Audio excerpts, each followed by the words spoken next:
స్తుతించి ఘనపరిచి మహాభాగ్యాన్ని ప్రభువారు మనకిచ్చారు. అయితే ప్రభు యొక్క ఉద్దేశాన్ని మనం తెలుసుకోవటానికి చాలా రీతులుగా ఆయన మనతో మాట్లాడుతూ ఉన్నారు. చాలా రీతులుగా అంటే మనం చూసే దృశ్యాలను చూపించి మాట్లాడుతూ ఉంటారు. సృష్టిలో ఉన్నటువంటి కొన్ని జీవము గలవి, కొన్ని జీవము లేని వాటిని చూపించి కూడా మాట్లాడుతూ ఉంటారు. అలాగే మనం చాలాసార్లు కొన్ని అనుభవాలు చూసుకున్నాం. పర్వతాల అనుభవాలు చూసుకున్నాం, పొలాల అనుభవాలు చూసుకున్నాం. ఇలా ఈ రోజున మనం తోటల అనుభవం, గార్డెన్స్ ఎక్స్పీరియన్స్, తోటల అనుభవం. బైబిల్లో కొన్ని తోటలు ఉన్నాయి. ఏమున్నాయి బైబిల్స్లో? కొన్ని తోటలు. ఆ తోటలను బట్టి, ఆ తోటలో ఉన్న పరిస్థితులను బట్టి దేవుడు మనకేమి నేర్పిస్తున్నాడు అనే పాఠాన్ని మనం ఈ ఉదయకాల సమయంలో ధ్యానం చేద్దాం. మొదటిగా చూద్దారండి, ఆదికాండం 2వ అధ్యాయం 8వ వచనం. అందరం కలిసి చదువుకుందాం. ఆదికాండం 2వ అధ్యాయం 8వ వచనం అందరం కలిసి చదువుకుందాం. దేవుడైన యెహోవా తూర్పున ఏదెనులో ఒక తోట వేసి తాను నిర్మించిన నరుని దానిలో ఉంచాను. తండ్రి, మీ నామానికి స్తోత్రాలు. వాక్యం చుట్టూ చేరాం, మమ్మల్ని దర్శించండి. నిలబడిన నేను నిష్ప్రయోజకుడని ఒప్పుకొనుచున్నాను. మీ సెలవు చెడును మరుగుపరుచుకోండి. అంధకార శక్తులను బంధించాడు, కృపను అనుగ్రహించాను. మాకు వినే చెవిని, గ్రహించే హృదయం, అర్థం చేసుకునే మనసును, అనుసరించే జీవితాలు దయచారు. ప్రభువా, సహాయం చేయండి. మీ యొక్క లేఖనముల్లోంచి, మీ యొక్క ముఖకాంతులోంచి మాతో మాట్లాడండి. కృప అనుగ్రహించండి. చంటి బిడ్డలను, చిన్న బిడ్డలను మీ స్వాధీనంలో ఉంచుకోండి. మమ్మల్ని దర్శించమని యేసు ప్రభు నామమున ప్రార్థిస్తున్నాం తండ్రి. ఆమేన్, ఆమేన్. ఇక్కడ మనందరికీ తెలుసు, ఈ తోట ఏం తోట అండి? ఏదేను తోట. దేవుడు ఆదామును చేయకముందు అన్నీ కూడా చేశాడా? సృష్టి అంతటను కూడా సృష్టించాడు. తూర్పు దిక్కున ఏదేను అనే ప్రదేశంలో ఒక తోట వేశాడు. ఆ తోటలో ఆదామును పెట్టాడు. తర్వాత అవ్వమ్మ గారు కూడా అక్కడికి వచ్చారు. ఇప్పుడు తోటలు ఏమున్నాయంటే అన్నీ ఉన్నాయి. ఏమున్నాయి? ఆ తోటలో అన్నీ ఉన్నాయి. లేనిదంటూ ఏమీ కూడా లేదు. అన్నీ ఉన్నాయి ఆ తోటలో. ఇంకా ఆ తోటలో ఏమీ కొదువు అనేది లేదు. ఇది లేదు అనడానికి లేదు. అన్నిటికీ పైన రాజుగా ఉంటున్నాడు. ఎవరు? ఆదాము అన్నిటికీ పైన రాజుగా ఉంటున్నాడు. తర్వాత మనం గమనం చేస్తే అన్నిటికి కూడా ఆదాము గారు ఏం చేశారు? పేర్లు పెట్టారు. ఆదాము గారు అప్పుడు ఏ పేర్లు పెట్టారు? ఇప్పుడున్న పశువులన్నిటికీ ఆ పేర్లే. అవునా కాదా? ప్రతి జంతువులకి ఆదాము గారే పేర్లు పెట్టారు. అలాంటి ఆధిక్యత దేవుడు ఆదాముకి ఇచ్చాడు. అలాగే గమనం చేస్తే ఇంకా తోటలు ఏముంది? ఇంకా చాలా ప్రాముఖ్యమైనది ఏమిటంటే ప్రభుతో సహవాసం ఉంది, ప్రభుతో సాన్నిధ్యం ఉంది కదా. ఫెలోషిప్ విత్ గాడ్, దేవునితో మంచి సహవాసం, దేవునితో మంచి సంతోషం ఎలాగా గడుపుతూ ఉన్నాడు. అలా కొన్ని రోజులు గడుస్తూ ఉన్నాయి. చాలా బాగుంది. అంతా తోట అంతా సేద్యం చేస్తున్నాడు. చల్లపొట్టున దేవుడు వస్తున్నాడు, ఆదాము అవ్వలతో ముచ్చటిస్తున్నాడు. మరలా పరమునకు దేవుడు వెళ్తున్నాడు. చాలా బాగుంది. ఒక్క రోజున ఏమైందంటే ఒక అనుమానం క్వశ్చన్ ఒకటి వచ్చింది. ఒక అనుమానం క్వశ్చన్. రాకూడని వ్యక్తి ఆ తోటలోనికి వచ్చాడు. చెప్పకూడని మాటలు కొన్ని చెప్పాడు. ఇప్పుడు ఈ ఆదాము యొక్క మైండ్ ఎలా మారిపోయిందంటే కొన్ని మాటలు చెబుతాను. దేవుని మాటకు అపవాది మాటకు మధ్య ఉన్నాడు. జంక్షన్. ఇప్పుడు మనం ఒక ప్రాంతానికి వెళ్ళాలనుకోండి, 4 రోడ్ల మధ్యలోకి వెళ్ళిన తర్వాత కన్ఫ్యూజ్ అయితే అక్కడ ఉండి అడుగుతాం, ఏ రోడ్డుకి వెళ్ళాలి? ముందు వైపు రోడ్డా, ఎడం వైపు రోడ్డా, కూడలి. 4 దారిలో కూడలిలో ఉన్నాడు ఆదాము. ఇప్పుడు జంక్షన్లో ఉన్నాడు, కూడలి. దేవుని మాటకు సాతాను మాటకు మధ్య ఉన్నాడు. తర్వాత చూస్తే జీవానికి మరణానికి మధ్య ఉన్నాడు. ఆశీర్వాదానికి శాపానికి మధ్య ఉన్నాడు. సంతృప్తికి అసంతృప్తికి మధ్య ఉన్నాడు. విశ్రాంతికి శ్రమకు మధ్య ఉన్నాడు. హ్యాపీగా ఉండే లైఫ్ ఒక్కసారిగా ఏమైపోయిందంటే అనుమానం పెనుభూతంగా మారిపోయింది. ఇది నిజమా అని ఎప్పుడైతే ఒక అనుమానం అనే విత్తనం అపవాది ఆదాము లేదా అవ్వ గారి అక్కడ తన హృదయంలో తన మనసులో పడేశాడో ఇక ఏమైపోయిందంటే అవ్వమ్మ గారు ఆదాము ఈ మాటల మధ్య అంటా ఉన్నారు. ఏమని? దేవుని మాట నమ్మాలా, ఈ మాట నమ్మాలా? దేవుడేమో అది తిను మీరు నిశ్చయముగా చచ్చేదరని చెప్పాడు. ఇప్పుడు దేవుడిలో ఉన్నాం, మాకు ఏమీ తక్కువ లేదు, కానీ ఇక్కడేమో ఇది తింటే మీరు దేవతలు అయిపోతారు, మీ కన్నులు తెరవబడతాయి అని ఇక్కడ వీళ్ళు చెబుతున్నారు. ఏం చేయాలి? చచ్చిపోవటం మంచిదా, బ్రతికుంటం మంచిదా? ఆఖరికి ఏది గెలిచింది? ఆఖరికి అపవాది మాటే. ఎందుకని తెలుసా? దురాశ. ఆదాముకు హవ్వకు ఏదైనా తోటలో కొదువంటూ ఏమీ లేదు, ఒకటి ఇంక ఏదో కావాలి. ఇంకేం కావాలి? ఇంకా ఏదో కావాలి, ఇంకా ఏదో పొందుకోవాలి, ఇంకా ఏదో పొందుకోవాలి. అందుకే యాకోబు గారు రాస్తారు, 1వ అధ్యాయం 15వ వచనంలో రాస్తారు, దురాశ గర్భము ధరించి పాపముని కంటే పాపము పరిపక్వమై మరణానికి అన్నది. ఇప్పుడు అవ్వమ్మ గారిలో ఏమొచ్చింది చెప్పాలి మీరు? దురాశ వచ్చింది. దేవుడు అక్కడ జీవవృక్ష ఫలాలు పెట్టాడు. ఏ పండు కావాలితో పండు కోసుకుని తినొచ్చు, చాలా బాగుంది. ఆ ఒక్కటి మాత్రం మీరు తినొద్దని చెప్పాడు. 99 తినమన్నాడు. ఆ ఒక్కటి తినొద్దన్నప్పుడు దాని ఊసి మనకెందుకు? 99లో హ్యాపీగా ఉండొచ్చు కదా. ఇంకా ఏదో కావాలి, ఇంకా ఏదో కావాలని ఒక సామెత అంటారు కదా, కొండనాలికి నిచ్చినేస్తే కొండనాలిగా ఊడిపోయింది. ఇప్పుడు ఈ పరిస్థితి ఇక్కడ ఏమైంది? కొండనాలికి నిచ్చినటువంటి ఏంటంటే ఇంకా ఏదో అందుకోవాలనుకునేటప్పటికి మొత్తానికే నష్టపోయారు. బైబిల్ అంటుంది, తిమోతికి పౌలు గారు రాస్తారు, సంతుష్టి సహితమైన దైవభక్తి గొప్ప లాభసాధకం అనే మాట రాస్తారు. సంతుష్టి సహితమైన దైవభక్తి గొప్ప లాభసాధకం. మరి ఈ రోజున మనం ఆదామును బట్టి అవను బట్టి ఏదైనా తోట బట్టి మనం ఏమి నేర్చుకోవాలి? ఏదైనా తోటలో దేవుడు ఉన్నాడు, ఏదైనా తోటలో సహవాసం ఉంది, ఏదైనా తోటలో దేవుని వాక్యం ఉంది, ఏదైనా తోటలో సంతోషం ఉంది, ఏదైనా తోటలో సమాధానం ఉంది, ఏదైనా తోటలో నెమ్మది ఉంది, ఏదైనా తోటలో ఆహ్లాదం ఉంది, ఏదైనా తోటలో ఆనందం ఉంది. ఇవన్నీ ఒక్కసారి ఎలా పోగొట్టుకున్నారంటే అనుమానం, అత్యాశ. ఎప్పుడైతే ఈ ఆదాము అవ్వలు ఈ పని చేశారో దేవుడు ఏమంటాడు అక్కడ? ఇదిగో ఆదాము మనలో ఒకడు వంటి వాడాయను, అతడు మంచి చెడ్డలు తెలియని వృక్షం తిన్నాడు కాబట్టి ఒకవేళ ఈ నిరంతరం జీవిస్తాడేమో అని చెప్పి జీవవృక్ష ఫలం ఇచ్చి చెట్టు దగ్గర ఏం చేశాడైనా అగ్నిజ్వాలను పెట్టి ఈ ఆదాము అవ్వలను దేవుడు ఏం తోటలోంచి తెరమేశాడు. దురాశ ఏం చేయబడిందంటే దేవుని సహవాసానికి దూరం చేసింది, ఆహ్లాదానికి దూరం చేసింది, సన్నిధానానికి దూరం చేసింది. వీరిని తరిమేయటమే కాకుండా దేవుడు మళ్ళీ ఆ తోటలో అడుగుపెట్టలేదు. మళ్ళీ అడుగుపెట్టాడు దేవుడు? లేదు. తోట మరుగుపరచబడింది. ఆ తోటనే మర్చిపోయాడు ఇంకా దేవుడు. ఇంకా ఆదాము లేని తోట ఇంకా నాకెందుకు? నా పిల్లలు లేని ఇల్లు నాకెందుకు? నా పిల్లలు లేని తోట నాకెందుకు? అసలు ఆ తోట వారి కొరకు వేశాను, వారే లేకపోతే ఆ తోట నాకెందుకని దేవుడు ఇంకా ఆ తోటకి రావటమే మానేశాడు. ఇది ధ్యానిస్తుంటే ఎంత బాధ అనిపించింది, అంత బాధ అనిపించింది. ఎంతో ప్రేమతో తూర్పు దిక్కున ఏదేను అనే ప్రదేశంలో ఒక తోట వేసి ఆ తోటలో వీళ్ళిద్దరిని పెట్టి జాగ్రత్తగా ఉండండి అని చెప్పి ప్రతిరోజు వస్తున్నాడు దేవుడు. ఈ రోజున ఆ తోట దేనికి సాదృశ్యం? సంఘానికి సాదృశ్యం. యేసుక్రీస్తు ప్రభువారు తన స్వరక్తమిచ్చి కొనుక్కున్న సంఘానికి సాదృశ్యం. సంఘములు ఏముంది? అపోస్తల కాలం 2:42 ఏం చెబుతుంది? వారు అపోస్తలుల బోధ యందును సహవాసమందును రొట్టె విరిచి యందును ప్రార్థన చేయడం వారు ఎడతెగక ఉన్నారు. సంఘములు ఏముంది? సహవాసం ఉంది. సంఘములు ఏముంది? వాక్యం ఉంది. సంఘములు ఏముంది? సమృద్ధి ఉంది. సంఘములు ఏముంది? సంతృప్తి ఉంది. సంఘములు ఏముంది? జీవపు వెలుగు ఉంది. జీవజలనదులు ఏమవుతాయి? ప్రవహిస్తాయి. ఎక్కడ? సంఘం అంటే ఏంటి? ఎక్కడైతే 2-3 కూడి ఉంటారో వారి మధ్య నేను ఉన్నానని చెప్పాడు. సంఘం అంటే యేసుక్రీస్తు ప్రభు వారి శరీరం.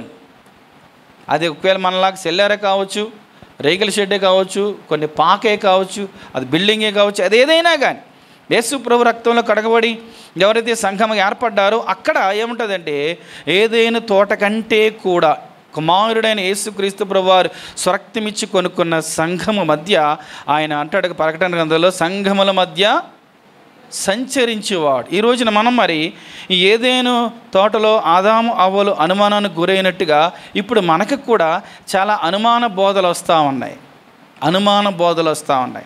నిన్న శనివారం అనుకుంటా ఆయన వచ్చాడు. మార్నింగ్ మేము శిలువ ధ్యానాలకు వచ్చినప్పుడు ఒక అతను వచ్చాడు. బ్రదర్, మనమందరం కూడా ఒక రాంగ్ డాక్టర్లో ఉన్నాం. దక్షిణ కొరియా నుంచి ఒక బోధ వచ్చింది, పరలోకపు తల్లి అయిన బోధ. అది నిజం, కొత్త యోహాను వస్తున్నాడు, అదంతా చెబుతున్నాడు. ఉండు నాయన, కొత్త యోహాను కాదు, పాత యోహాను కాదు, నువ్వు రాంగ్ డాక్టర్, నువ్వు ఉన్నావు, ఇప్పుడు మనం ఉన్నదంతా కరెక్టే, పరలోకములో ఒక తల్లి ఉంది, మనకి పరలోకపు తండ్రికి ఒక భార్య ఉందని రకరకాల తప్పుడు బోధలు వస్తూ ఉన్నాయి. తప్పుడు బోధలు. ఈ తప్పుడు బోధలు మనం కొన్నిసార్లు ఏం చేస్తామంటే ఫోన్లో పెట్టుకొని కొన్ని అన్నీ వింటూ ఉంటాం. అన్ని బోధలు అందరి వాక్యాలు కూడా వినటానికి లేదు.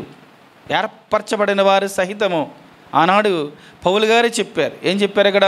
అబద్ధ బోధకులు, యోహాను గారు చెప్పారు, పౌలు గారు చెప్పారు, అబద్ధ బోధకులు ఇప్పుడే వచ్చి ఉన్నారు. ఎప్పుడు? మొదటి శతాబ్దంలోనే వచ్చారంట. ఇప్పుడు ఇంకా ఎక్కువైపోయారు. ఏమని? త్రిత్వము లేదు, ఏకత్వమని, ఒక యేసు ప్రభు అని ఒక గుంపు, పరిశుద్ధాత్మ దేవుడు ఒక్కడని ఒక గుంపు, తండ్రి ఒక్కడని ఒక గుంపు, ఇలాగ రకరకాలుగా డివైడ్ చేసేసి విశ్వాసం నుంచి మనుషులు ఏం చేస్తున్నారంటే అనుమానం వైపు తీసుకెళ్ళిపోతున్నారు. ఈ రోజున మనం సత్యమును నమ్మినటువంటి మనం ఏ వాక్యాన్ని అయితే నమ్మామో, ఏ వాక్యంలో అయితే ఎదుగుతున్నామో ఆ వాక్యాన్ని కట్టుబడి ఆయన వైపు చూస్తూ అపోస్తుల బోధ, సహవాసం, రొట్టె విరుచుట, ప్రార్థన 4 ఇక్కడ ఉన్నాయి, ఈ సంఘంలో ఉన్నాయి. మనం రకరకాల తప్పు బోధల వైపు ఏమైనా మనసు పెట్టామంటే ఏమొస్తుందండి? అనుమానం. చాలా కాలం క్రితం ఒక యవనస్తుడు మన చర్చికి వచ్చే వాళ్ళ బంధువు అవుతాడు, అబ్బాయి బాగా చాలా భక్తిగా ఉండేవాడంట. చాలా భక్తిగా ఉంటే ఇలాగ ఒక రాంగ్ డాక్టరీన్ సిద్ధాంతం సంబంధించిన వాళ్ళు అతను బ్రెయిన్ వాష్ చేసేటప్పటికి డిప్రెషన్లోకి వెళ్ళిపోయాడు. ఏది నిజం, ఇది నిజమా కాదా, ఏది డిప్రెషన్లోకి వెళ్ళిపోయి పిచ్చోళ్ళు అయిపోయాడు. ఇంకా అతను మళ్ళా పాపం మంచిగా చేయడానికి కొన్ని సంవత్సరాలు పట్టింది. ఎందుకు ఈ మాట చెప్పానంటే సంఘము యేసుక్రీస్తు ప్రభువారి శరీరము తన స్వరక్తమిచ్చి కొనుక్కున్నాడు. ఆది కాండం నుంచి ప్రకటన గ్రంథం వరకు ఏమి వ్రాయబడిందో అక్షరాల వాక్య ప్రకారంగా మనం బోధించబడుతున్న సంఘములో, నడిపించబడుతున్న సంఘములో మనం ఉన్నాం. ధన్యులం, మనం చాలా ధన్యులం. కాబట్టి ఈ వాక్య బోధ ఏందో మన విశ్వాసం నుంచి పౌలు గారు కూడా అంటారు, మేము ఇప్పుడు సువార్త ప్రకటించాం, మీరు నమ్మారు, ఈ సువార్త కాకుండా ఇంకొక సువార్త మేము తెచ్చినా మీరు నమ్మొద్దు అన్నాడా?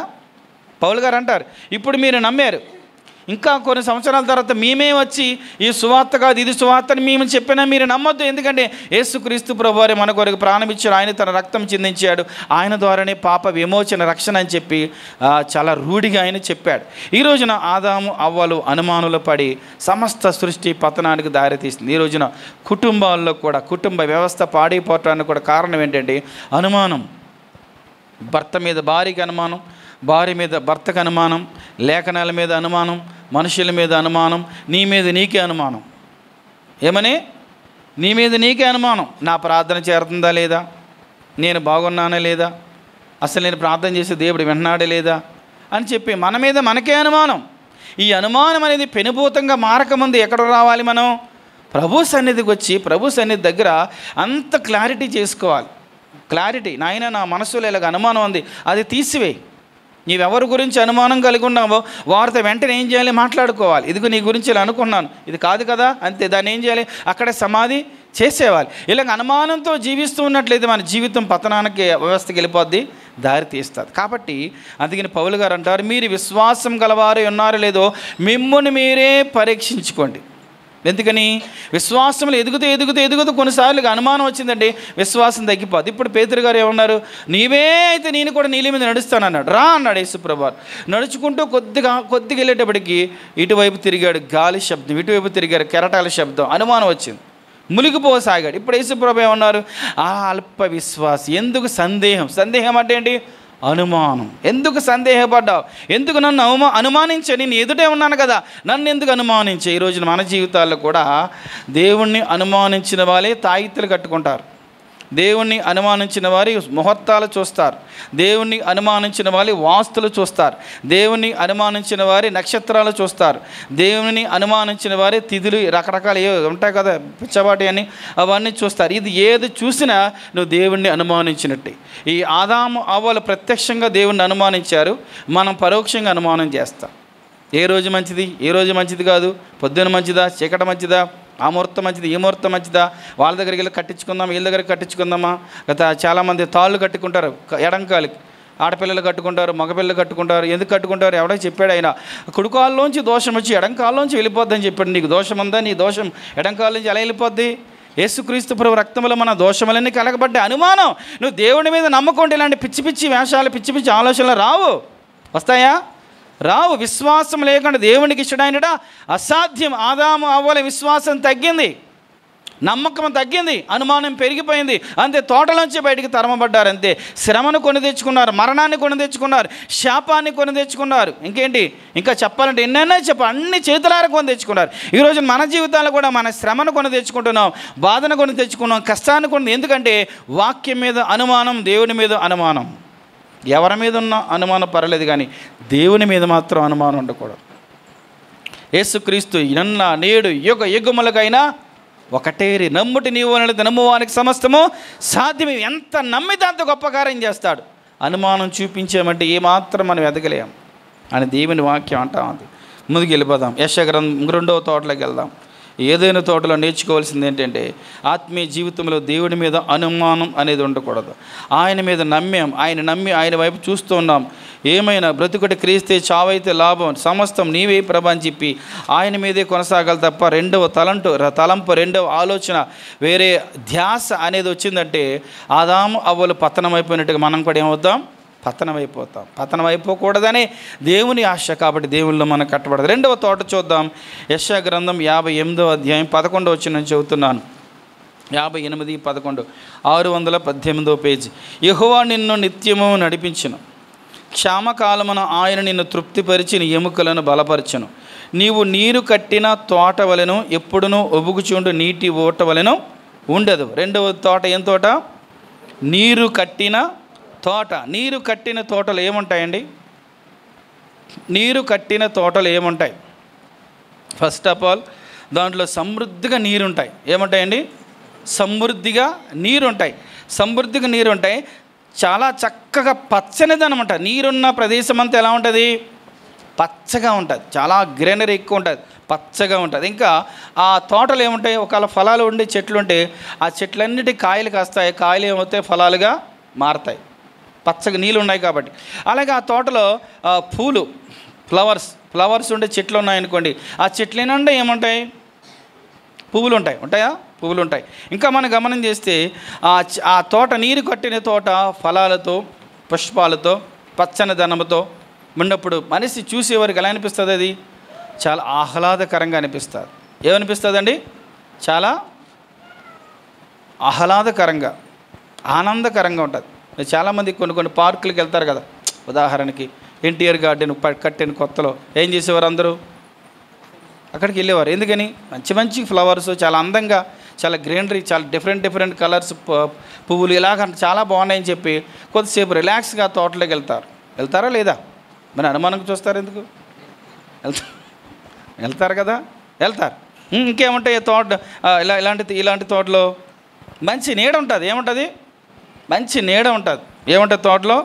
మంచి నీడ ఉంటుంది. ఇంకా ఆ ప్రదేశం అంతా ఎలా ఉంటుంది అంటే చల్లని ధనముతో నిండిపోతుంది. ఉంటుందా? కూల్ ఉంటుందా? కూల్ ఉంటుంది. అంటే నీరు కట్టిన తోట ఎలా ఉంటుందంటే చూడటానికి చాలా పచ్చగా ఉంటుంది, చూడటానికి చాలా ఫలభరితంగా ఉంటుంది, చూడటానికి చాలా ఆహ్లాదకరంగా ఉంటుంది, చూడటానికి మనిషి లోపలికి వెళ్తేనే చాలా చల్లని విశ్రాంతి పొందుతాడు. ఆ ప్రదేశం అంతా కూడా విశ్రాంతి. ఈ తోట ఎవరు? నీవు నేనే. ఎవరో కాదు, ఎవరు? నీవు నేనే. ఏమంటున్నాడంటే నీవు నీరు కట్టిన తోట వలె ఉంటావు అంటున్నాడు. నిన్ను నన్ను. నీళ్ళు దేనికి సాదృశ్యం? చెప్పాలి. ఎఫెసీ పత్రిక 5వ అధ్యాయం రండి. ఎఫెసీ పత్రిక 5వ అధ్యాయం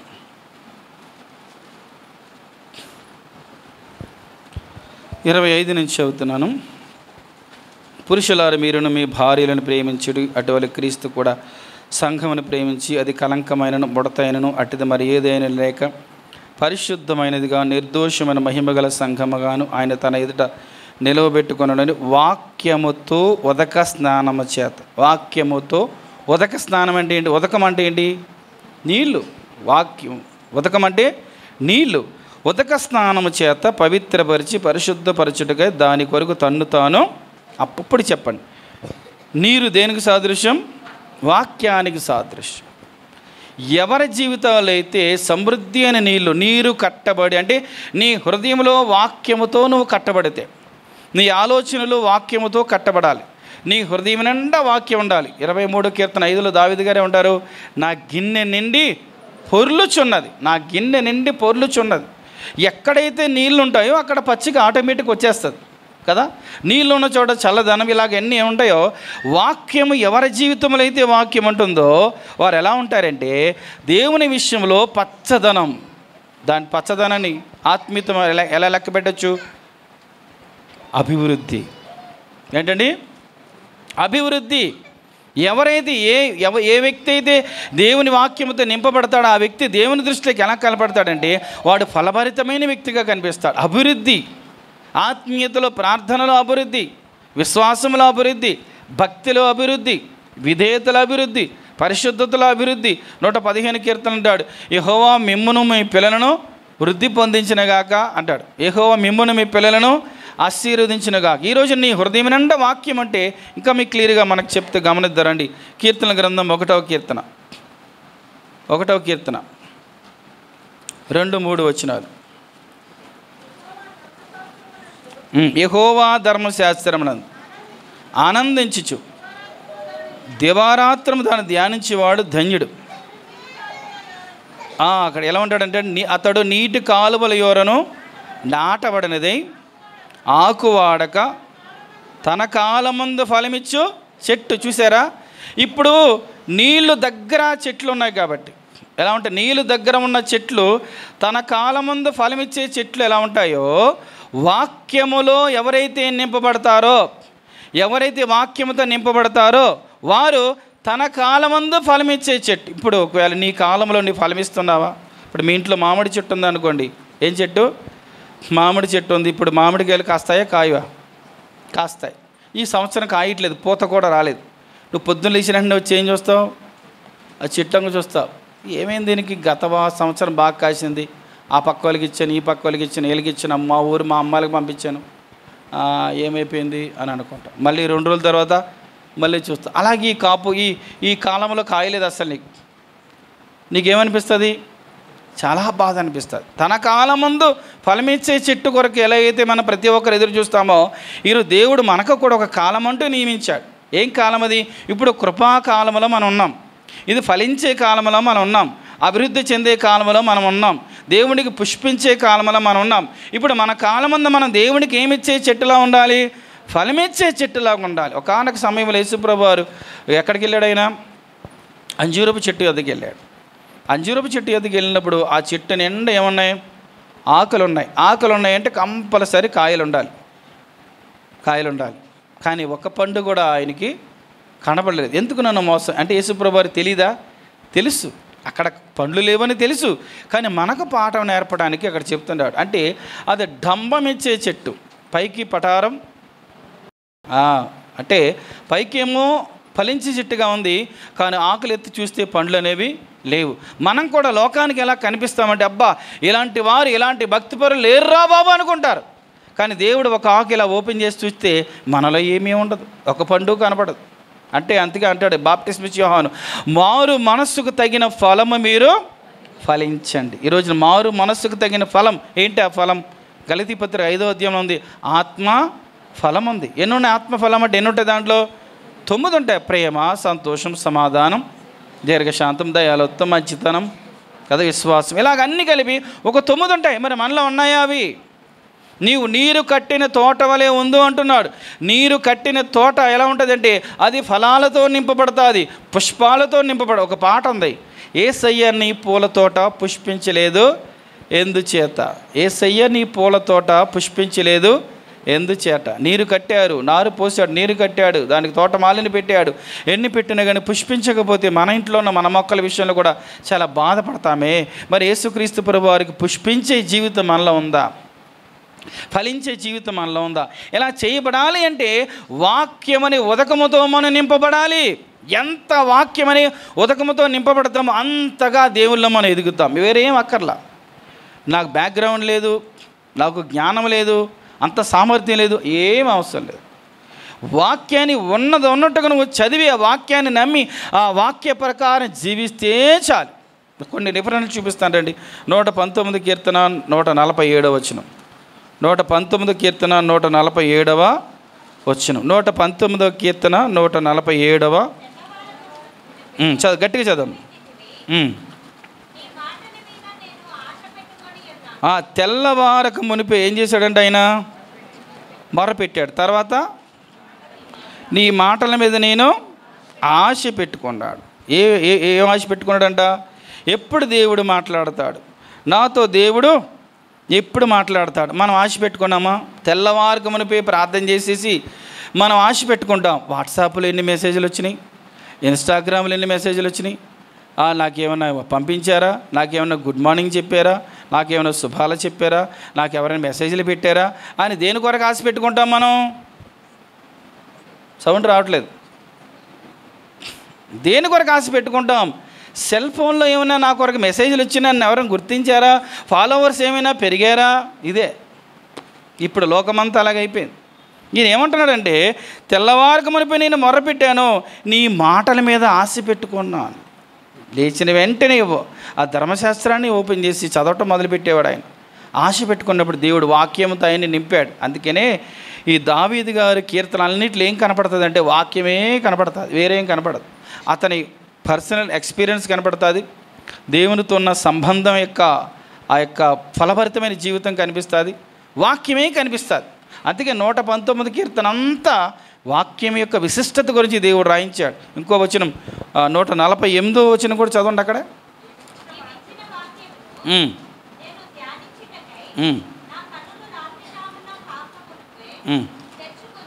ఏమన్నాడంటే అక్కడ, నీవిచ్చిన వాక్యం నేను ధ్యానించడానికి నా కన్నులు రాత్రి జాములు కాకమునిపే తెరుచుకుంది. అంటే ఏంటి? ఇంకా చీకటి ఉంటుండగానే, తెరిచి కళ్ళు తెరిచి వాక్యాన్ని చదవడానికి ఇంట్రెస్ట్ పెట్టుకోండి. ఇప్పుడు ఉదాహరణకి ఆయన రాజు. ఎవరండి ఆయన? రాజుగారు లేచిన వెంటనే ఆయనకి ఏం కార్యకలాపాలు ఉంటాయి? ఇప్పుడు ఇంత ఉన్న టెక్నాలజీ అప్పుడు లేదు కాబట్టి ఏ రాజ్యంలో, ఏ రాష్ట్రంలో, ఏ ఊర్లో ఏం జరిగింది ఏంటి, వారిని చూసుకోవాలి, సైనికులను చూసుకోవాలి, కుటుంబాన్ని చూసుకోవాలి, బిడ్డలను చూసుకోవాలి, ఇంకా మిగతా కార్యకలాపాలు చాలా ఉన్నాయి. ఎన్నున్నా కానీ వాక్యం మీదే నేను దృష్టి పెడతాను. అందుకనే దేవుడు ఆయనతో ఎన్నో 73 కీర్తనలు రాయించాడు. దేవుడు అనే పేరు తర్వాత ఎక్కువగా వచ్చిన పేరు ఎవరి పేరు అంటే దావీదు అనే పేరు. ఎందుకో తెలుసా? అంతగా దేవుడు హెచ్చించాడు. వాక్యాన్ని ఎవరైతే హెచ్చిస్తారో ఆ వ్యక్తిని దేవుడు ఏం చేస్తాడు? హెచ్చిస్తాడు. దావీదు కుమారుడా అని యేసు ప్రభువాన్ని పిలిచారు. అంటాడా? గుడ్డు భర్తమే అంటాడా? దావీదు కుమారుడా నన్ను కరుణించి అంటాడు. కనాను స్త్రీ, దావీదు కుమారుడా కరుణించండి. ఎందుకని? దావీదు గోత్రంలోంచి వచ్చాడు కాబట్టి చాలా రాజుల పేర్లు వాడచ్చు కదా. దావీదు పేరు ఎందుకు వాడారు? దేవుడు అంతగా దావీదు గారిని ఎందుకని? వాక్యాన్ని హెచ్చించాడు. ఆది యందు వాక్యం ఉండిన వాక్యము దేవుడి యొద్దుండిన వాక్యం దేవుడై ఉండిన ఆయన ఆది యందు దేవుని యొద్దుండెను. ఆ వాక్యం 14 వచ్చిన ఆ వాక్యం శరీరధారి కృపాసత్య సంపూర్ణుడుగా మన మధ్యగా వచ్చింది. వాక్యం నది వలె ప్రవహిస్తూ ఉంటుంది. జీవ జల నదుల ఊట. ఎవరైతే ఈ ఊటతో నింపబడతారో హృదయాన్ని నింపుకోవాలి, మనసును నింపుకోవాలి, ఆలోచన నింపుకోవాలి. కన్నుల ముందు వాక్యమే కనపడాలి. కళ్ళు మూస్తే నీ పనులు చేసుకోవద్దు అంటలేదు. ఈయన గారికి మనకంటే ఎక్కువ పనులు ఉన్నాయి. ఈ దావీదు గారికి మనకంటే ఎక్కువ పనులు ఉన్నాయి. మనకంటే ఎక్కువ మంది పిల్లలు ఉన్నారు. మనకంటే ఎక్కువ బాధ్యతలు ఉన్నాయి. కానీ తెల్లవారుకు మనపై వాక్యాన్ని చూసేవాడు. అర్ధరాత్రి లేచి వాక్యం చదువు. మీరు ఎప్పుడు అర్ధరాత్రి వాక్యం చదివారు? ఎవరన్నా వాక్యం చదువు. అర్ధరాత్రి లేచి ఫోన్ చూస్తాం మనం. అర్ధరాత్రి లేచి ఫోన్ చూస్తాం, పిచ్చి పిచ్చి అయినా చూస్తాం. కానీ అర్ధరాత్రి లేచి వాక్యం చదివేవాడు. అందుకనే ఆ వాక్యంలో ఉన్నాడు కాబట్టి అంతగా హెచ్చించబడ్డాడు. ఈ రోజున మనల్ని నీరు కట్టిన తోట వలె. ఒక్కొక్క కీర్తన చూపిస్తాను. 19 కీర్తన రండి. 19వ కీర్తన 7 నుంచి గమనం చేస్తే కొన్ని ఉన్నాయి ఇక్కడ. వాక్యంతో నింపబడితే ప్రాణము తెప్పరల చేస్తుంది, బుద్ధిహీనులకు బుద్ధి పుట్టిస్తుంది. 461వ పేజీ. 461. జ్ఞానం పుట్టిస్తుంది, హృదయమును సంతోషపరుస్తుంది, కన్నులకు వెలిగిస్తుంది, అది నిత్యము నిలుస్తుంది. 10లో అవి బంగారు గంటని విస్తారమైన మేలిం, బంగారు గంటను కోరదగినవి, జుంటి తేనె తేనె కంటే జుంటి తేనె దారుల కంటే మధురమైనది. వాటి వలన నీ సేవకుడు హెచ్చరిక నొందుతాడు, వాటిని గైకొనటం వలన గొప్ప లాభము కలుగు. చూసారా ఇదంతా దేనివల్ల? వాక్యం. నీరు కట్టిన తోట అంటే నీ హృదయం నిండా నీరు, నీ వాక్యం ఉంటే ఫలాలు వస్తాయి, పుష్పాలు వస్తాయి, గ్రీనరీ వస్తుంది. నీవు ఇతరులకి నీడనిచ్చేవారుగా ఉంటావు, ఇతరులకు విశ్రాంతి ఇచ్చేవారుగా ఉంటాం. ఇతరులకి నీడ ఎలాగ వెళతాం మనం? 121 కీర్తనలో నీ కుడి ప్రక్కన యెహోవానికి నీడగా ఉండును అంటే వారిని యేసు ప్రభు యొక్క రెక్కల చాటుని తీసుకొచ్చి వారికి విశ్రాంతి మనం కలిగిస్తాం. మనం చెప్పే మాటలు వారికి నెమ్మది కలుగుతాయి. అలా ఉండగా ఎప్పుడు వాక్యముతో మనం నింపబడితే లేకపోతే ఎలా ఉంటాం? ఎండిపోయిన తోట వలె ఉంటాం. నీరు లేని తోట ఎలా ఉంటుంది? మరలా వెనక్కి వెళ్తే నీరు లేని తోట ఎలా ఉంటుందండి? నీళ్ళు లేవు కాబట్టి ఏమైపోయింది? ఎండిపోయింది, దుమ్ము చేరిపోయింది, గడ్డి చేరిపోయింది, పిచ్చి మొక్కలు చేరిపోయినాయి, ముళ్ళ కంచెలు చేరిపోయినాయి. కాబట్టి అక్కడికి ఏమొస్తాయి? ఎలకలు వస్తాయి, పందికొక్కలు వస్తాయి, పాములు వస్తాయి, తేళ్ళు వస్తాయి, జర్రులు వస్తాయి. అన్నీ ఇంకా ఆ ప్రదేశాన్ని బాగు చేయడం అంటే చాలా కష్టం. క్లీన్ చేసేవాడు కూడా భయపడతాడు, అక్కడ పాములు ఉన్నా సార్ అంటాడు. ఎందుకని? నీరు లేదు కాబట్టి సమస్త చెత్త చేరిగిపోయింది. ఈ రోజున వాక్యమైన నీళ్ళు లేకపోతే తేళ్ళు వస్తాయి, పాములు వస్తాయి, ముళ్ళ కంచెలు వస్తాయి, బాధం వస్తుంది, దుమ్ము వస్తుంది, ధూళి వస్తుంది, ఇతరులు నిన్ను చూసి అసహించుకునే పరిస్థితి వచ్చేస్తుంది. ఎప్పుడు? వాక్యముతో కట్టబడకపోతే. కానీ వాక్యముతో కట్టబడితే అద్భుతం, అద్భుతం. ఒకానొక దేశం ఉంది. ఆ దేశంలో ఒక యవనస్తురాలు, ఆమె 14-15 ఇయర్స్ వచ్చేటప్పటికి పబ్స్ ఉంటాయి కదా, జరిగింది ఇది. ఆ పబ్బులు అంటే దాంట్లో పాటలు పాడుతూ ఉండేది. అప్పుడప్పుడు డాన్స్ చేసేది, పాటలు పాడుతూ ఉండేది. ఆమెకి లేని అలవాటు ఉంటే ఏమీ లేదు, అలవాట్లన్నీ అబ్బిపోయాయి. అలా 19 ఇయర్స్ వచ్చిన తర్వాత అందులోనే తనతో పాటే పనిచేసే ఒక అబ్బాయిని పెళ్లి చేసుకుంది. 2 పిల్లలు పుట్టారు. 2 పిల్లలు పుట్టిన తర్వాత వీళ్ళిద్దరికీ బాగా గొడవలు ఎక్కువైపోయినాయి, చాలా గొడవలు ఎక్కువైపోయినాయి. అతను రూపాయి ఇవ్వట్లేదు ఈమె పాపం అలాగే వెళ్ళి మళ్ళీ పాటలు పాడుతూ అలా అప్పుడప్పుడు డాన్సులు వేస్తూ కుటుంబాన్ని నడిపించుకుంటూ ఉంది. నెమ్మది లేదు అసలు, చచ్చిపోదాం అనిపిస్తుంది. ఏమనిపిస్తుంది? చచ్చిపోదాం. ఎక్కడి వరకు వచ్చారంటే విడాకుల వరకు వచ్చేసారు. కొట్టేస్తున్నాడు భర్త బాగా కూడా. ఒక రోజున బ్యాంక్కి వెళ్ళింది. ఎక్కడికి వెళ్ళింది? బ్యాంక్కి వెళ్ళింది. బ్యాంక్కి వెళ్ళినప్పుడు క్యాష్ కౌంటర్లో తన యొక్క డబ్బులు డ్రా చేసుకోవడానికి ఆ క్యాష్ కౌంటర్ నిలబడింది. ఆ క్యాషియర్ పక్కన ఒక బ్యాగ్ ఉంది, ఆమె హ్యాండ్ బ్యాగ్ ఉంది. ఆ హ్యాండ్ బ్యాగ్ మీద వ్రాయబడింది ఇంగ్లీష్లో, తెలుగులోని చెప్తాను. నేనే మార్గమును సత్యము జీవం, I am the way truth and the life అని ఉంది దగ్గర. నేనే మార్గం సత్యం జీవం. ఆ వాక్యం చదివి కళ్ళంట నీళ్ళు వచ్చేస్తున్నాయి. పదే ఆ వాక్యాన్ని చదువుతుంది. ఆ బ్యాగ్ మీద ఉన్న వాక్యాన్ని చదువుతుంది. ఆ క్యాష్ కౌంటర్లో మా అమ్మ ఏమంటే మీకు ఏం కావాలంటే, మేడం ఆ మాటలు ఎవరి మాటలు మేడం అన్నది. మీకు ఈ మాటలు కావాలా అని అడిగింది. ఇస్తాను, చూపిస్తాను మీకు అని ఈమెకి ఏం కావాలో అది ఇచ్చేసేసి కొద్ది బ్రేక్ టైంలో కూర్చోమని చెప్పి ఆమె లోపలికి తీసుకెళ్ళి, వాళ్ళ లంచ్ రూమ్ ఉంటుంది కదా దాంట్లో తీసుకెళ్ళి ఆమెకు యేసు ప్రభు గురించి సువార్త చెప్పారు. ఆ వాక్యం ఏమిటంటే జీవమగల దేవుడి మాటలు. ఆయన ఎలా ఉంటాడు, ఎందుకు వచ్చాడని సువార్త చెప్పిన తర్వాత ఈ ఆదివారం మేము చర్చికి వెళ్తాం, మాతో పాటు రా అని చెప్పి ఆ అమ్మాయిని ఆమె పిల్లల్ని చర్చికి తీసుకెళ్లారు. 2 వారాలు వెళ్ళింది అంతే. ఆమె 2 వారాల్లో యేసుక్రీస్తు ప్రభువును సొంత రక్షకుడిగా అంగీకరించాడు. తన భర్తకి చెప్పేది. ఆ భర్త కూడా వచ్చాడు. వితిన్ 3 monthsలోనే మొత్తం కుటుంబం అంతా బాప్టిస్ట్ సాక్ష్యం ఇచ్చారు. హ్యాపీగా దేవుల్లో సంతోషముగా జీవిస్తున్నారు. ఎండిపోయిన తోట లాంటి ఆమె జీవితం, ఎండమావులు లాంటి బోడు బారిపోయిన ఆమె జీవితం. నేనే మార్గం సత్యం జీవం అనే వాక్యం ఆమెలకు ఏం కలిగించిందండి? చిగురింప చేసింది. మరి అలాంటి వాక్యాలు మన ఇంట్లో ఏం లేవు? మన ఇంటి నిండా బైబిల్స్ ఉంటాయి, చేతి నిండా 66 పుస్తకాలు ఉన్నాయి. బ్యాగ్ మీద ఉన్న ఒక వాక్యమే ఆమె లైఫ్ మారిస్తే మన దగ్గర ఉన్న ఇంట్లో ఉన్న బైబిల్స్ మన ఇంట్లో ఉన్న మన జీవితాల్లో ఎందుకు కార్యములు జరగట్లేదంటే మనం ఆ వాక్యాలని చదవటలేదు, అన్వయించుకోవటలేదు, ధ్యానం చేయట్లేదు. బైబిల్ అంటుంది దివారాత్రం యెహోవా ధర్మశాస్త్రం నందు ముందు ఆనందించాలి, ఆనందిస్తేనే తినగలుగుతాం. ఇంట్లో కాకరకాయ కూర వండారు అనుకోండి, ఆహా ఎంత బాగుంది అని అనుకోగలుగుతామా? నువ్వు ఆ కాకరకాయ కూర మీద నువ్వు ఇష్టం పెంచుకుంటే కానీ తినలేవు. ఏ ఆహారమైనా నీకు దాని మీద ఆనందం ఉంటేనే తినగలుగుతాం. అలాగే వాక్యం గురించి అంటుంది దేవుని వాక్యం, ధర్మశాస్త్రం నందు ఆనందించి దివారాత్రములు దాన్ని ఏం చేయాలి? చదవాలి. నువ్వు దేన్ని చదువుతున్నావో దాని యందు నీకు ఆనందం ఉంటేనే చదవగలుగుతాం. నీకు ఆనందం లేకపోతే బలవంతంగా చదివితే అసలు ఏం ప్రయోజనం లేదు. ఎన్నిసార్లు చదివినా ఇక్కడ చదివి అలా వెళ్ళిపోతావు, ఇటువైపు చదువుతావు అటువైపు వెళ్ళిపోతాం. కాబట్టి ఈ రోజున మనం ఈ 2వ తోట, నీరు కట్టినటువంటి తోట బట్టి మనం ఏమి నేర్చుకోవాలంటే ఆ నీరు కట్టిన తోట నీవే. ప్రభువు చూసినప్పుడు మనలో ఫలభరితమైన జీవితం, పుష్పములతో నిండిన జీవితం, గ్రీనరీ, పచ్చని జీవితం అనగేంటి? అభివృద్ధి, విశ్వాసములు, ప్రార్థనలు, భక్తులు అన్నింటిలో ఎదిగే వారంగా, మారు మనస్సుకు తగిన ఫలము ఫలించే వారంగా మనకు కనపడాలి. అది మనొక్కరితో కాదు. తోట ఏం చేస్తుంది? ఇతరులకు ఆహ్లాదాన్ని, ఇతరులకు నీడని, ఇతరులకి ఆ పండ్లు తినేటప్పుడు వారికి దాన్ని ఇస్తుంది. మనము అనేకులను యేసుక్రీస్తు ప్రభు యొద్దకు నడిపించే వారంగా మనం ఉండాలి. అప్పుడే ఈ తోటకు యొక్క ప్రాముఖ్యత. నడిపించలేదనుకోండి మనం ఎలా ఉన్నట్టంటే ఎండిపోయిన తోటలో ఉన్నట్టే. ప్రశ్న వేసుకుందాం. 3వ తోట చూద్దారండి. యోహాను సువార్త 18వ అధ్యాయం 12వ వచనం. యోహాను 18:12. త్వరగా కొద్దిగా టైం ఉంది, 2 పాయింట్లు అవ్వాలి. ఉమ్.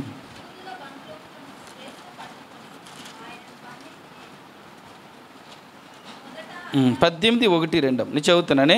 18:1-2లో ఆ యేసు ఈ మాటలు చెప్పి తన శిష్యులతో కూడా కెద్రోను వాగి దాటిపోయాను. అక్కడ ఒక తోట ఉండెను, దానిలోనికి ఆయన తన శిష్యులతో కూడా వెళ్ళాను. తర్వాత ఇంకొక రిఫరెన్స్ మార్కు 14:22 చదవండి. మార్కు సువార్త 14:22.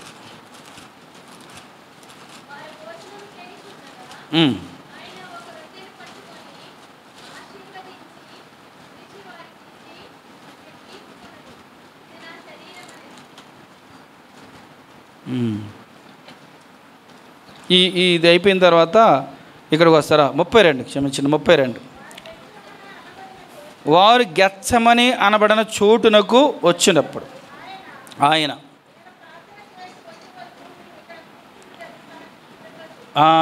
గమనించారు. ఇక్కడ ఏమంటున్నాడంటే, ఇక్కడ 2 ఎందుకు చదివించానంటే, అక్కడే గెత్సెమనే అనే ఒక చోటు ఉంది, ఒక చోట ఏముంది? తోట ఉంది. అంటే ఎంత అది? దాన్ని ఏమంటారు? గెత్సెమనే తోట. గెత్సెమనే తోట ఇది ఎక్కడుందంటే ఇశ్రాయేల్ దేశంలో ఒలీవ కొండ ఉంది కదండి. ఒలీవ కొండ అంచున ఉంది. ఒలీవ కొండ అంచున ఈ తోట ఉంది. ఈ తోట యజమాని ఎవరంటే అరిమతి యోసేపు. ఎవరు? అరిమతి యోసేపు ఈ తోట యజమాని. ఈ తోటకు ఒక గేటు ఉంటుంది. ఆ గేటు తాళాలు ఎవరికి ఇచ్చేశారంటే యేసుప్రభు వారికి ఇచ్చేశారు. యేసుప్రభు వారు కౌరు పెట్టాడు. నేను వెళ్ళి అక్కడ ప్రార్థనలు గడపాలన్నప్పుడు తాళాలు ఇచ్చేశాడు. అందుకని ఆ తోట యేసుప్రభు వారికి 12 మందికి తప్ప ఆ ప్లేస్ ఎవరికి తెలియదు. రాత్రి యేసుప్రభు ఎక్కడుంటారో ఎవరికి తెలిసేది కాదు. పగల పట్టుకుందామంటేనేమో ఎక్కడ సమాజ మందిరంలో కానీ ఎక్కడ చూసిన ప్రజలు కిక్కిరిసి ఆయనతో పాటు ఉన్నారు, పట్టుకోలేం.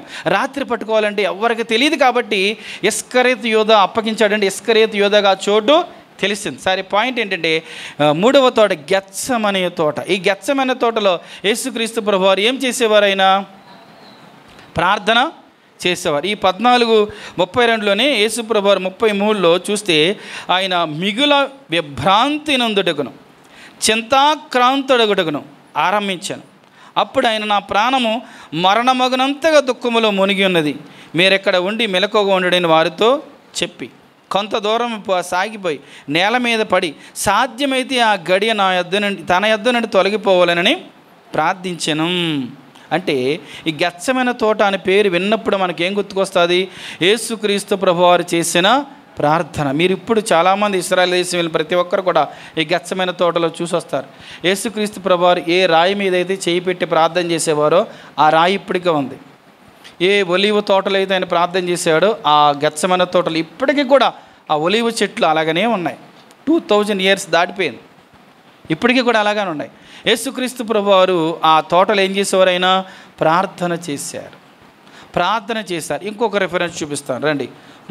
హెబ్రీ పత్రిక 5వ అధ్యాయం 7-8 వచనాలు చదువుతాం.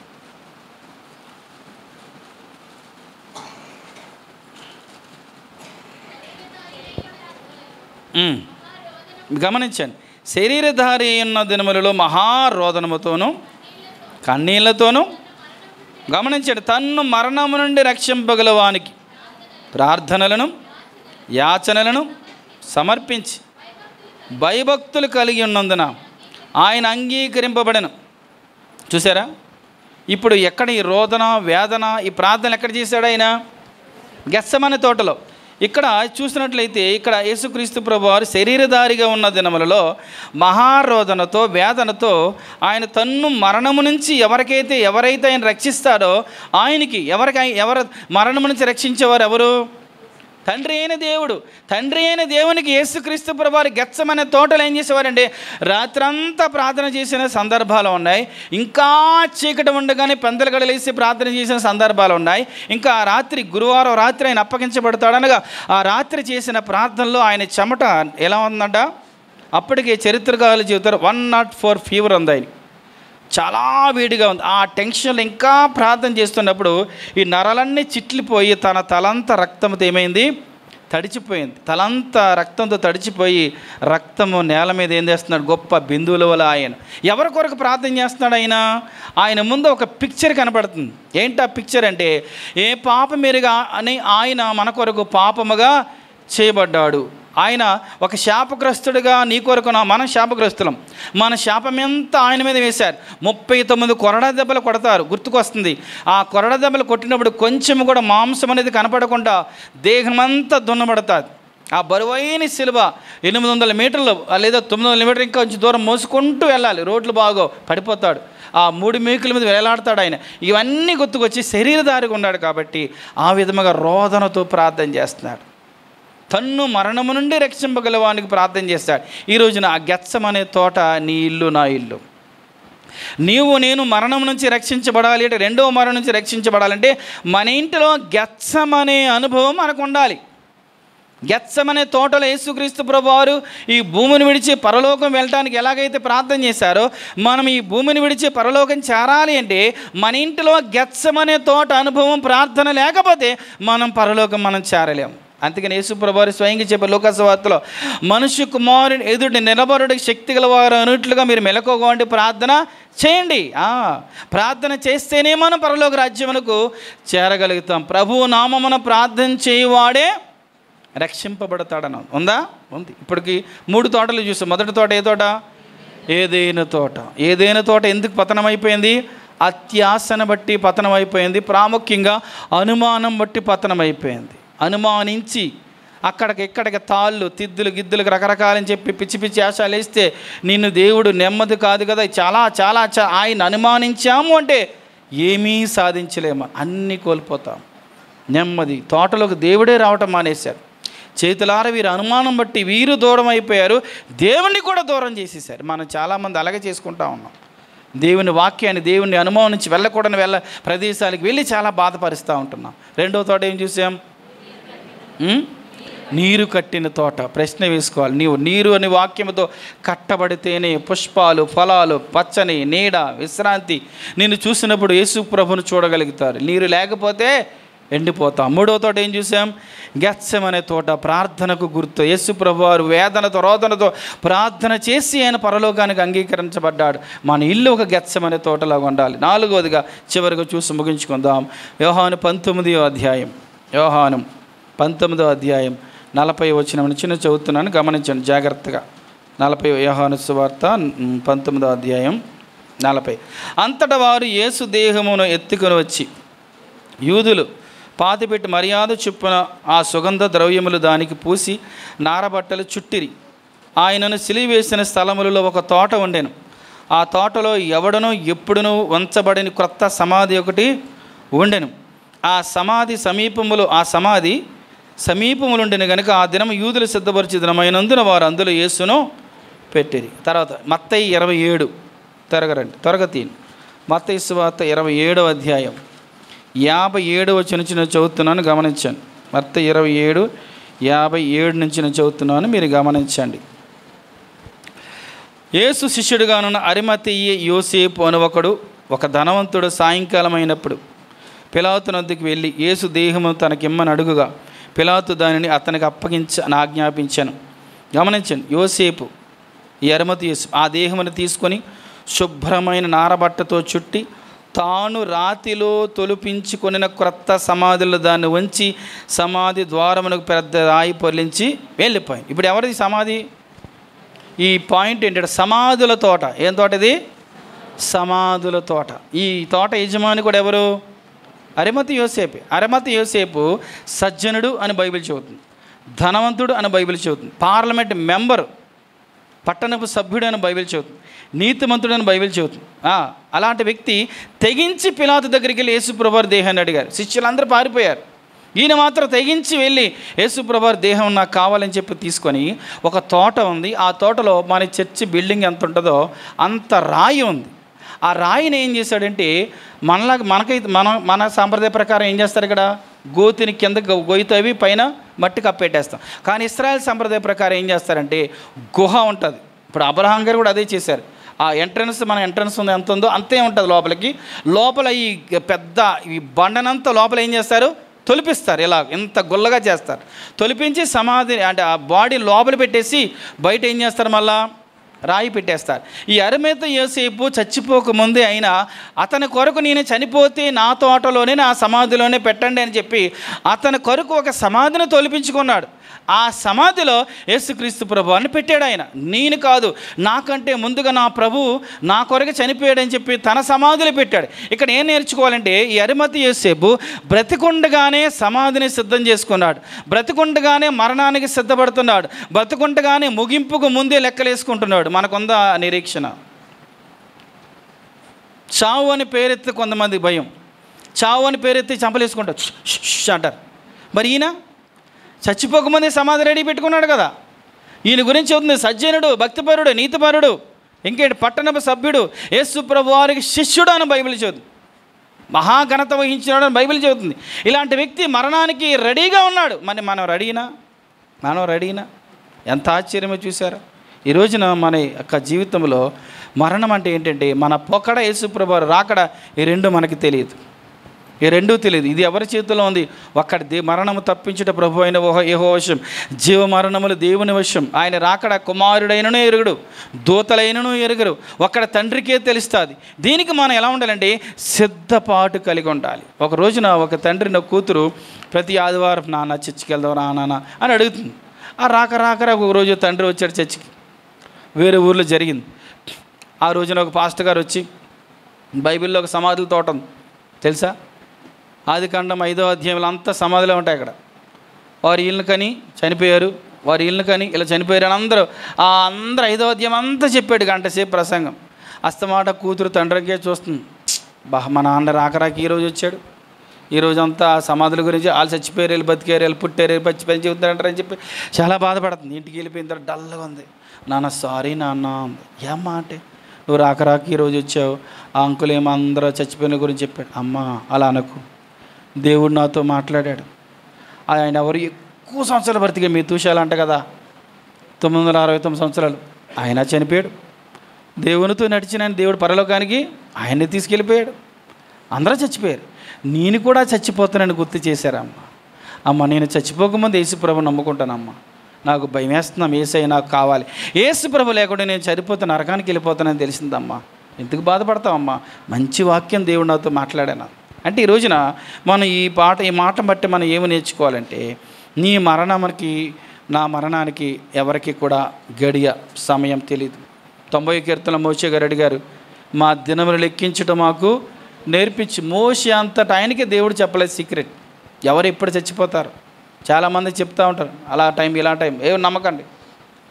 మనం సిద్ధపడాలి. మరణానికి అంటే ఏంటి? ఎప్పుడు చనిపోతామో మనకు తెలియదు కాబట్టి ఆ ఎనీ టైం ఎనీవేర్ ఎలా ఉండాలి? మనం సిద్ధంగా ఉండాలి. ఇప్పుడు చనిపోయినా నేను పరలోకం వెళ్ళిపోతాను అని నిర్ధారణతో జీవించాలి. నేను ఎప్పుడు చనిపోతాను, రేపు మారుతా అంటే ఈరోజు కనిపించిన వారు రేపు ఉంట్లా. మన మంగళవారం ఒక సహోదరి మందిరానికి వచ్చారు, భవానీ గారని వస్తారు మన మందిరానికి, వాళ్ళ కోడలు. నిన్న పొద్దున్న ఇక్కడ సిలువ ధ్యానం నుంచి ఇంటికి వెళ్ళిన తర్వాత అలా కూతురు ఫోన్ చేసింది, అయ్యగారు మా రఘు భార్య చనిపోయి, మంగళవారం వచ్చింది కానీ బీపీ షుగర్ 2 మొత్తం డౌన్ అయిపోయింది, మురులు తింట మానేసింది, చనిపోయిందండి. అయిపోయింది. నిన్న కనపడుతున్నారు, ఈరోజు ఉండలేదు. ఈ కోవిడ్ వచ్చింది, వ్యాక్సిన్ వేయించుకున్న తర్వాత మరణం ఇంకా దగ్గర అయిపోయింది. ఇప్పుడు ఎందుకు ఇలా వస్తుందని ఇప్పుడు పరిశోధన విరుగుడు కోసం అప్పుడు బతికితే చాలురా బాబు అని చెప్పి ఆ వ్యాక్సిన్ కనిపెట్టారు. ఎవరైతే వ్యాక్సిన్ వేసుకున్నారో అందరికి ఒక్కొక్క విధంగా ఒకటి కొట్టుకుంటూ వెళ్ళిపోతుంది. అంటే మన యొక్క బాడీ మన కంట్రోల్లో లేదు, ఆ డాక్టర్లు కూడా అందుపట్టట్లేదు. కాబట్టి మనం ఎవరి కంట్రోల్లోకి వెళ్ళిపోవాలి? మనం దేవుని చేతిలోకి వెళ్ళిపోవాలి. నాయనా నేను రెడీ, నీ చేతుల్లో పెట్టుకోండి. ఆయన నా తండ్రి నాకు అప్పగింపబడే నా గొర్రెలన్నీ ఎక్కడున్నాయి అంటాడు ఆయన యోహాను 10లో, నా చేతిలో ఉన్నాయి. ఎక్కడంట? నా చేతి. నువ్వు ఆయన చేతుల్లో ఉంటే నీకు సేఫ్, ఆయన చేతుల్లో ఉంటే నీకు భద్రత, ఆయన దొడ్డిలో ఉంటే నీకు భద్రత. లేనట్లేదు ఆ భద్రత. ఇంకా ఎవరైనా యేసుక్రీస్తు ప్రభు రక్తంలో కడగబడకుండా యేసుక్రీస్తు ప్రభు వారిని సొంత రక్షకుడు అంగీకరించకుండా ఉంటే ప్రమాదం. యేసు ప్రభు లేకుండా చనిపోతే నరకానికి వెళతాం. బాప్టిస్ట్ సాక్ష్యం ఇవ్వకుండా, ఎరుట ద్రాక్షరసల పాలు పొందకుండా, యేసు ప్రభు లేకుండా చనిపోతే ఎక్కడికి వెళ్తాం? నేరుగా క్షణములు ఎక్కడో పాతాళములో కన్ను తెలుస్తాం. కానీ ప్రభువారు నీకు నాకు గుర్తు తెరుస్తున్నాడు. నీకంటే ముందుగా, నాకంటే ముందుగా ఆయన సమాధికి ఎందుకు వెళ్ళాడంటే, మన రెండో మరణం నుంచి మనం తప్పించబట్టానికి యేసుక్రీస్తు ప్రభువారు సమాధికి వెళ్ళాడు. ఈ అరిమతయి యోసేపు తన తోటను, తన సమాధిని, సమస్తాన్ని యేసుక్రీస్తు ప్రభువారికి ఇచ్చేసాడు. ఈ రోజున మన దేహాన్ని యేసుక్రీస్తు ప్రభువారికి ఇవ్వాలి, మన హృదయాన్ని యేసుక్రీస్తు ప్రభువారికి ఇవ్వాలి, మన తలాంతులను యేసుక్రీస్తు ప్రభువారికి ఇవ్వాలి, మన రాబడులు యేసుక్రీస్తు ప్రభువారికి అనగా ప్రభువుకి ఎంత చెల్లాలో అంత మనం చెల్లించే వారంగా ఉండాలి. సమయమును యేసుక్రీస్తు అనగా దేవునికి మనం చెల్లించాలి, శక్తిని దేవుని కొరకు మనం వాడాలి. ఇలా ఈ విధముగా దేన్నైతే దేవునికి మనకు వాడతామో మన జీవితాల్లో, సమాధుల తోటలో నీవు ఉన్నప్పటికీ కూడా సంతోషంగా ప్రభు సన్నిధికి మనం చేరగలుగుతాం. ఒక్క భక్తుడు అంటాడు, ఈ భూమినే సమాధుల తోట అని రాశాడు. ఈ భూమినే సమాధుల తోట.